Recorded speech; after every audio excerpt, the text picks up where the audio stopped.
యువతకు 10 ఏళ్ల కేసీఆర్ ప్రభుత్వం ఏం చేసిందో 18 నెలల నీ ప్రభుత్వం ఏం చేసిందో తేల్చుకుందాం రమ్మని ముఖ్యమంత్రి గారు సవాల్ విసిరితే స్వీకరించి నేను వస్తాను చెప్పిన వస్తాడేమో అనుకున్న ముఖ్యమంత్రి పోనీ ముఖ్యమంత్రి రాకపోతే ఆయన తరపున ఒక బాధ్యత గల ఉప ముఖ్యమంత్రినో ఒక వ్యవసాయ మంత్రినో లేదా మరొక మంత్రినో పంపుతారేమో అనుకున్నా కానీ ఇవాళ తేలిపోయింది రేవంత్ రెడ్డికి రచ్చ చేయడం వచ్చు తప్ప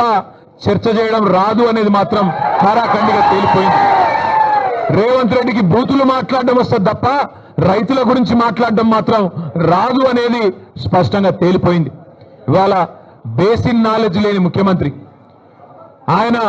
ఇరిగేషన్ అధికారుల సమావేశంలో తాను ముఖ్యమంత్రి అనేది కూడా మర్చిపోయి ఏ ప్రాజెక్టు ఏ నదీ బేసిన్ లో ఉంది అని ఒక చిన్నపిల్లగాడు అడిగినట్టు అడుగుతుంటే ఈయననా మన ముఖ్యమంత్రి అని చెప్పి ఈయననా మనకు న్యాయం చేసేదని చెప్పి రాష్ట్రంలోని రైతులు ఇవాళ బాధపడే పరిస్థితి వాస్తవం ఒకటి మాత్రం నీళ్లు నిధులు నియామకాలు ఇది ఆనాడు కేసీఆర్ గారు తెలంగాణ ఉద్యమకారులు జయశంకర్ గారు ఇంకా తెలంగాణ బిడ్డలు ఆనాడు తెలంగాణ ఉద్యమానికి ఇచ్చిన శీర్షిక నీళ్లు నిధులు నియామకాలు ఇవాళ రేవంత్ రెడ్డి గారు కూడా అదే పాటిస్తున్నారు నీళ్లు నిధులు నియామకాలు నీళ్ళేమో ఆయన గురువు గారు చంద్రబాబు గారికి కృష్ణా నీళ్లను గోదావరి నీళ్లను తెలంగాణ రైతులకు సున్నం పెడుతూ తెలంగాణ రైతుకు మోసం చేస్తూ అక్కడ కింద గోదావరిలో బనకచెర్ల కడుతుంటే దానికి పచ్చజెండా ఊపుతాడు కింద శ్రీశైలం నుంచి కృష్ణా నీళ్లు అటు పోతిరెడ్డిపాడు నుంచి తోలుకొని పోతుంటే దానికి కూడా కళ్ళు మూసుకొని చంద్రబాబు గారు చెప్పినట్టు కోవట్టు పాలన ఇవాళ నడుస్తా ఉన్నది రాష్ట్రంలో నీళ్ళేమో ఆంధ్రాకు పోతున్నాయి నిధులేమో ఢిల్లీకి పోతున్నాయి ఈ నియామకాలు ఆయన తొత్తులు కొంతమందికి ఇచ్చుకొని వాళ్ళనే చూసుకొని మురిసిపోతా ఉన్నాడు నేను అడిగిన ఒక కాంగ్రెస్ నాయకుడు ఫోన్ చేసిండు ఎందుకన్నా ఇదంతా అని నేను అడిగినా మరి మీ ముఖ్యమంత్రి పిలిచిండు కదా ఎక్కడ పోయిండు అన్న ఢిల్లీకి పోయిండు అన్నాడు ఎందుకు పోయిండు ఏమిటి పోయిండు అని నేనన్నా ఎరువుల బస్తాల కోసం పోయిండు అన్న అన్నాడు ఎరువుల బస్తాల కోసం పోయిండట ఎట్లుందంటే ఇది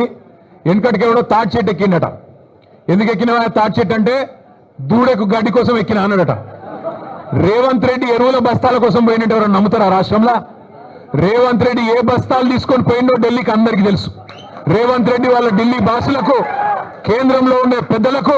ఏ బస్తాలు మోస్తాడో ఏ బస్తాలు మోసి ఇవాళ ఆ పదవి కాపాడుకుంటున్నాడో రాష్ట్రంలో చిన్నపిల్లలకు కూడా తెలుసు మనోళ్ళు సోషల్ మీడియాలో మా తమ్ముళ్ళు చెల్లెళ్ళు మంచిగా ముద్దు పేరు పెట్టిండ్రు